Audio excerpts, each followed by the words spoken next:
우리 옆 사람하고 인사 나누십시다. 복음의 추수꾼이 되십시다.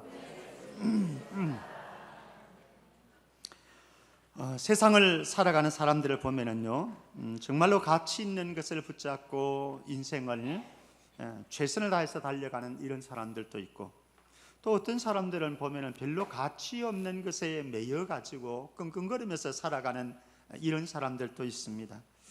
가만히 생각해 보면은요, 어릴 때에 우리가 붙잡고 살았던 것, 기뻐하고 즐거워했던 것, 이것들 생각해 보면은 참 가치 없는 것들이 참 많았는데, 껌 하나 씹으면은 그 껌 아까워 가지고 저녁에 잘 때 벽에 붙여놓고 그 다음날 아침에 일어나 가지고 그 껌 다시 떼어 먹는데, 그 종이가 있는 부분 떼어내고 다시 씹고 단물 다 빠진 껌, 그거 소중하다고 그렇게 했던 우리네 인생.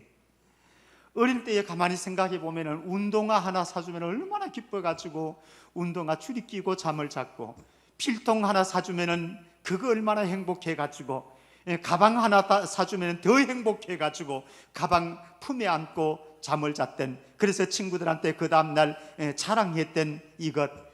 사실은 요사이 뭐 수백만 원 가는 수천만 원 가는 명품 가방도 아닌데, 아무것도 아닌데 그것 붙잡고 우리가 기뻐했고 즐거워했던 그 시절도 있습니다. 그런데 사람들 가운데는 어떤 사람들은 정말로 소중하고 가치 있는 이것을 소중한 줄 모르고 소홀히 여기면서 살아가는 사람들도 있습니다. 정말로 우리가 봤을 때는 저건 너무나 소중한데 그냥 소중한 줄 모르고 그냥 그렇게 살아갑니다. 불평불만하면서 살아갑니다. 그런데 세월이 흘러서 어느 순간에 딱 떼어지면 깨닫습니다. 그게 너무나 소중했는데. 그러면서 후회하지요. 왜 내가 그때 소중한 것을 몰랐던가. 그 대상 가운데 한 사람이 여러분들의 가족들 아닙니까? 평소에는 귀찮다고, 나를 힘들게 한다고 푸념하기도 하고 짜증 부리기도 하고 그냥 빨리 죽었으면 좋겠다 이런 소리를 하지만, 그 사람이 정작 우리 곁을 떠나갔을 때에 가슴을 치면서 통곡하면서 내가 왜 그렇게 했던가, 왜 내가 그때 좀 더 사랑해 주지 못하고 아껴주지 못하고 소중한 줄 모르고 살았던가, 눈물을 흘리면서 탄식하고 후회하지만은 이미 다 지나간 세월, 돌이킬 수 없는 세월, 그 세월 오기 전에 우리 모두 나에게 있는 소중한 것들을 소중한 줄 알고 그것에 감사하고 소중히 여기며 살아갈 수 있기를 주의 이름으로 축복합니다. 바울은 정말 가치 있는 것 하나 발견했습니다. 예전엔 몰랐습니다. 그런데 어느 순간에 이것 발견하고는 이것에 미친 사람이 되었습니다. 한번 2절에서 4절 말씀 제가 한번 읽어드리겠습니다. 여러분들은 눈으로 확인하시죠. 2절에서 4절 말씀입니다. 이 복음은 하나님이 선지자를 통하여 그의 아들에 관하여 성경에 미리 약속하신 것이라. 그의 아들에 관하여 말하면 육신으로는 다윗의 혈통에서 나셨고 성결의 영으로는 죽은 자들 가운데서 부활하사 능력으로 하나님의 아들로 선포되셨으니 곧 우리 주 예수 그리스도시니라. 아멘. 바울은 어느 순간에 예수님이 눈에 들어오기 시작했습니다. 그리고 그 예수님이 바로 복음임을, 기쁨의 소식임을 그는 깨닫게 되어졌습니다. 이 하나님의 아들 예수, 이분이 어떤 분이신가? 이분은 다윗의 혈통으로 난 정통 왕계를, 왕족으로 태어났다라고 하는 거죠. 약속되어진 유다 계통의 후손으로 오실 메시아로 태어나신 분이시고, 그리고 그분은 죽은 자들 가운데서 다시 살아나셔서 부활의 생명으로 우리 가운데 다가오셨고, 그래서 하나님의 아들이라 메시아라 선포되신 그분에 대해서 눈이 떠여졌습니다. 예전에는 몰랐습니다. 그런데 어느 순간 그가 눈을 떠서 보니까 이 하나님께서 보내신 하나님의 아들이 너무 소중한 거예요.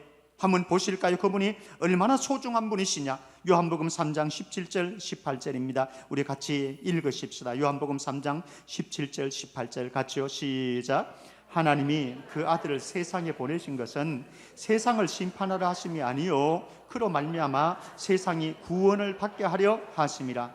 그를 믿는 자는 심판을 받지 아니하는 것이요 믿지 아니하는 자는 하나님의 독생자의 이름을 믿지 아니하므로 벌써 심판을 받은 것이니라. 이 아들이 온 이유는, 목적은 무엇인가? 세상을 심판하기 위해서가 아닙니다. 세상을 지옥으로 보내기 위해서가 아닙니다. 믿지 않는 사람들을 멸망시키기 위해서가 아닙니다.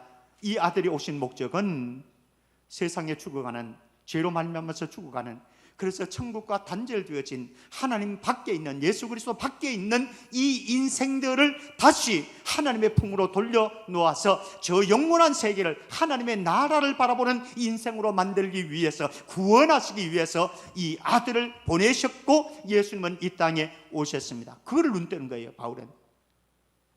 이 아들을 만나고 나니까 이 아들 외에는 심판을 피할 길이 없는 거예요. 돈을 싸들고 간다고 그래도 심판을 피할 길이 없고, 권력을 가졌다고, 권세를 가지고 있다고 그래도 하나님의 심판을 피할 길이 없습니다. 유일하게 하나님의 심판을 피할 수 있는 길은 하나님이 보내신 그 아들 예수 그리스도, 이분을 믿는 자에게는 심판을 피하고 구원을 얻어 저 영원한 천국을 갈 수 있는 축복을 주셨습니다. 그 아들이 바로 저에게 다가오셨고 여러분들에게 다가오신 줄 믿습니다.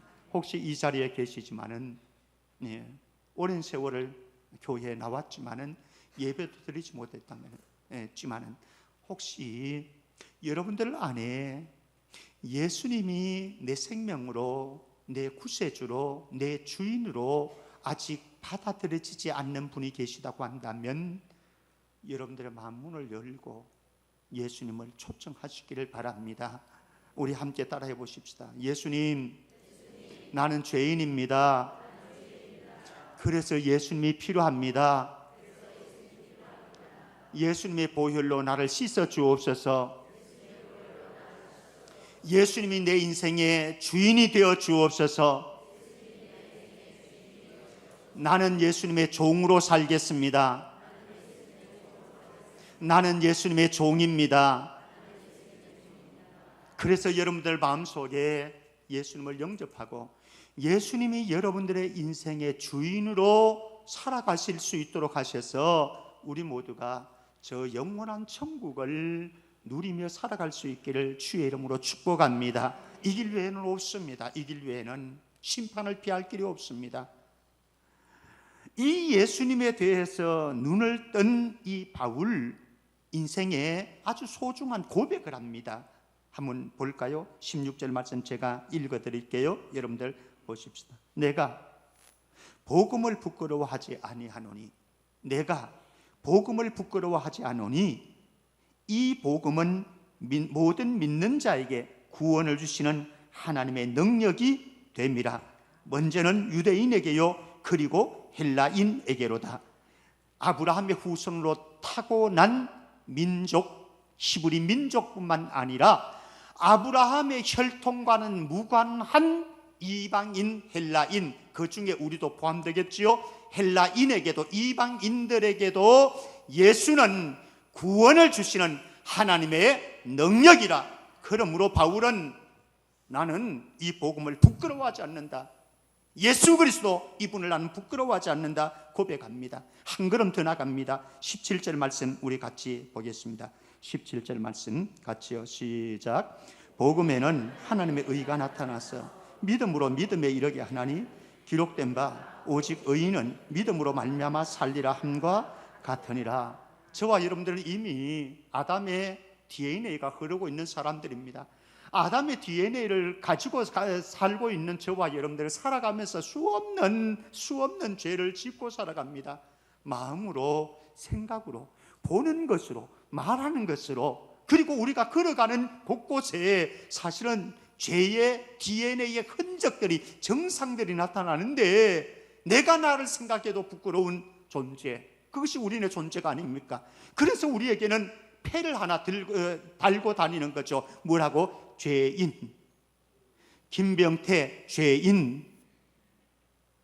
여러분들은 예외라고 생각하지는 마시기 바랍니다. 우리 모두가 죄인이라고 하는 이 죄패를 벗어 던질 수가 없는데 예수님께서 당신의 몸을, 우리의 모든 다 죄를 짊어지시고, 허물을 짊어지시고 십자가에 못 박아 죽으심으로 대속제물이 되셔서 희생제물이 되셔서 십자가에서 처참한 저주를 받아 죽으심으로 우리에게 선물을 주셨는데, 김병태는 이제는 죄 패를 빼라, 죄인이라고 하는 패를 빼라, 그리고 의인이라고 하는 패를 붙여라 말씀을 해 주셨습니다.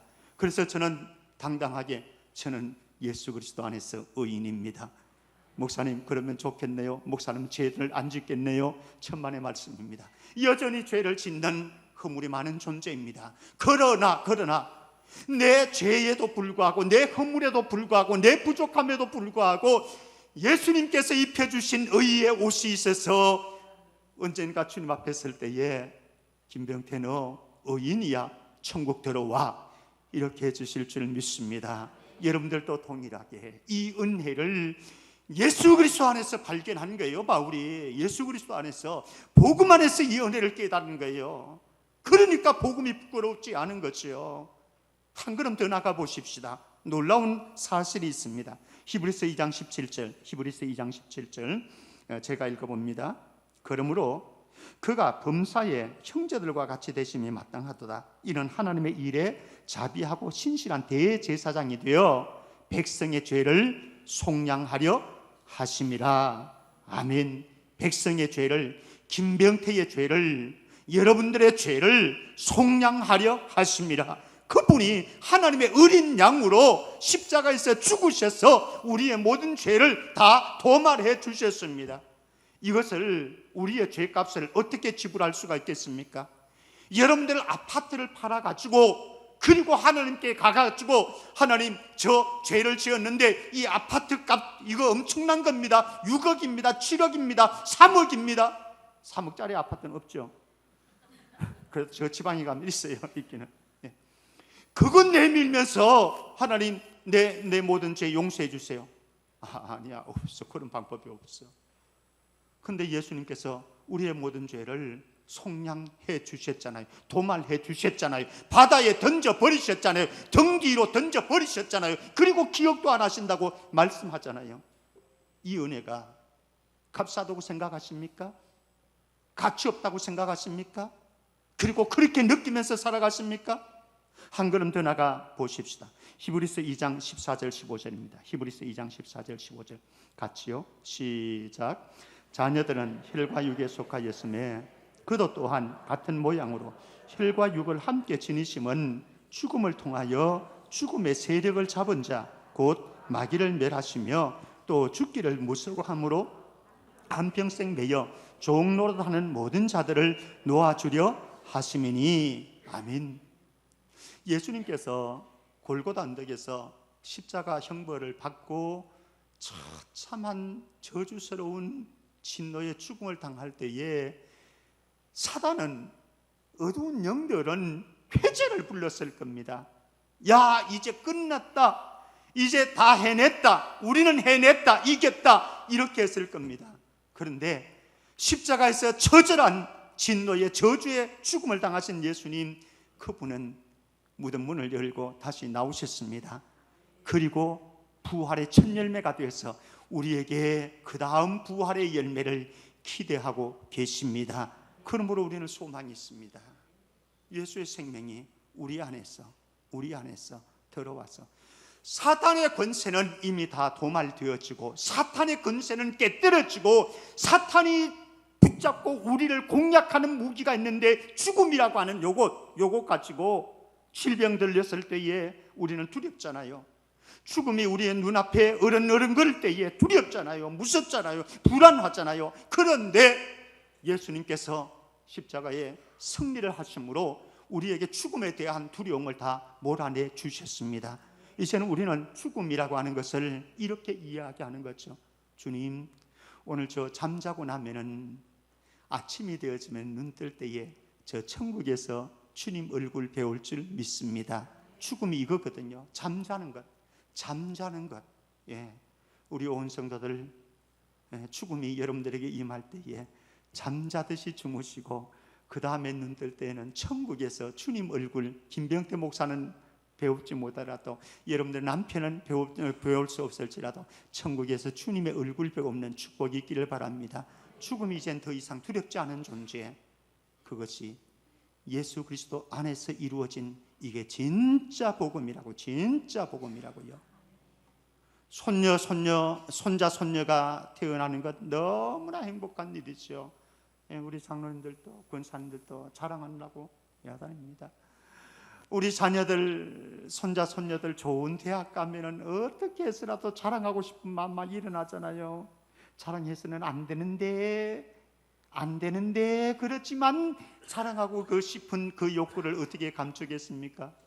사업이 잘 되어질 때에, 그리고 좋은 회사에 입사했을 때, 좋은 신랑감을 만났을 때, 심지어는 우리 청년들은 좋은 맛있는 음식에 맛집을 가면은 반드시 인증샷을 찍습니다. 그리고 카스에 올린다든지 페이스북에 올린다든지 SNS를 통해서 유포시킵니다.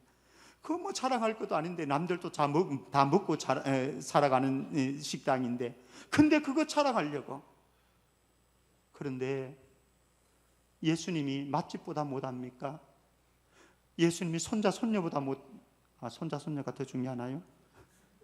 모르겠습니다. 가치가 다를 수는 있으니까요. 예수님이 여러분들에게는 어떠나요? 혹시 여러분들에게 부끄러운 존재로 예수님이 지금도 다가와 계시진 않습니까? 그래서 성경책 끼고 다니는 것이 너무 부끄럽습니까? 식당에서 많은 사람들을 보는 앞에서 기도하는 것이 부끄럽습니까? 예수님이 여러분들에게 그 정도라고 한다면 예수님을 믿을 필요가 없어요. 왜 믿습니까? 왜 믿습니까? 정말로 우리의 가슴을 누리고 내 인생의 비전을 새롭게 만들어가고, 저는 그랬거든요. 이 예수님을 만났을 때에, 고등학교 1학년 때 예수님을 만났는데 제 꿈과 제 비전 모두 송두리쳐버리고 이분 향해서 나갔거든요. 그 주님이 지금도 살아계셔서 여러분들의 삶의 인생의 주인으로 계시지 않습니까? 사랑하는 성도 여러분, 이 가을에 우리 그 예수 자랑하십시다. 그 예수 그리스도의 복음 전하십시다. 주저되는 것이 아니라, 부끄러워하는 것이 아니라 바울의 모습 보십시다. 14절 말씀입니다. 14절 제가 읽습니다. 헬라인이나 야만이나 지혜 있는 자나 어리석은 자에게 다 내가 뭐라? 빚진 자라. 바울은 예수님에게 빚을 졌습니다. 복음에 빚을 졌습니다. 그리고 예수 믿는 사람들 죽이려고 올라가던 다메섹 도상에서, 거기에서 예수님 만났거든요. 그래서 사랑의 빚을 졌습니다. 복음의 빚을 졌습니다. 전도의 빚을 졌습니다. 그래서 이거 갚으려고. 근데 오늘날 빚을 지고도 빚 안 갚는 사람들 너무 많아요. 예수 복음에 빚을 졌는데도 불구하고 안 갚으려고 합니다. 이번 기회에 우리 온 성도들 다 빚 갚는데 우리 팔 걷어붙일 수 있기를 주의 이름으로 축복합니다. 그래서 이 빚 갚기 위해서 어떻게 하는지 보십시다. 10절 말씀 봅니다. 10절 제가 읽어드릴게요.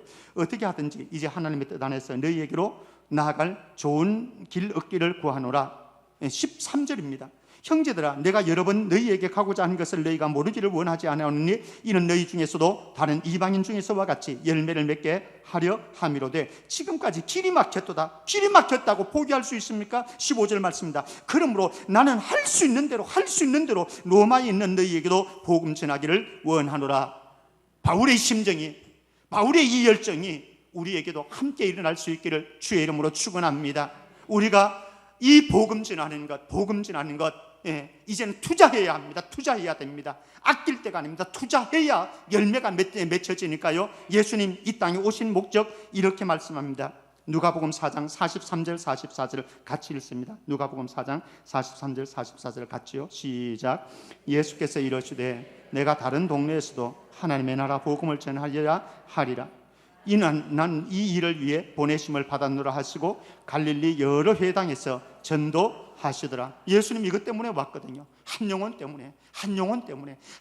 위해서 예수님 성육신 입고 이 땅에 오셨고, 한 영혼 때문에 공생에 3년 동안 사시는 동안 한 영혼 찾아다녀서 분주하게 돌아다니셨고, 그리고 급기야는 자기 목숨을, 자기 생명을 십자가의 한 영혼 때문에 죽어주신 예수님, 이 일을 위해서 전도하는 일에, 한 영혼을 살리는 일에, 이 일을 위해서 오신 예수님.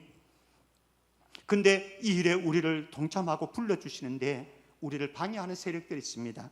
고린도후서 4장 4절 말씀입니다. 고린도후서 4장 4절 같이 읽습니다. 시작. 그 중에 이 세상의 신이 믿지 아니하는 자들의 마음을 혼미하게 하여 그리스도의 영광의 복음의 광채가 비치지 못하게 하미니 그리스도는 하나님의 형상입니다. 이 세상의 신, 악한 신, 어두움의 신, 그 신이 사탄이 전도하려고 하는 우리도 방해하고 전도받는 그 사람들도 방해합니다. 그래서 복음이 들어가지 못하도록 합니다. 근데 중요한 게 있어요. 이것보다 더 중요한 게, 이 세상 신은 방해하지만 더 중요한 게 있어요. 무엇이냐? 고린도전서 2장 4절 5절입니다. 고린도전서 2장 4절 5절 우리 같이 읽습니다. 시작. 내 말과 내 전도함이 설득력 있는 지혜의 말로 하지 아니하고 다만 성령의 나타나심과 능력으로 하여 너희 믿음이 사람의 지혜에 있지 아니하고 다만 하나님의 능력에 있게 하려 하였노라. 아멘. 우리가 하는 게 아닙니다. 사탄이 아무리 막아도 성령이 하시면 되는 줄 믿습니다. 성령이 하시는 사역, 이게 전도 사역입니다. 영혼 건지는 사역입니다. 이 가을에 우리 모두가 한 영혼을 예수 그리스도로 인도하기 위해서 한 영혼 살리는 일들을 할 때에 성령의 충만함을 가지고 성령의 능력을 가지고 영혼 살리는 놀라운 영혼의 축제가 있기를 주의 이름으로 축복합니다.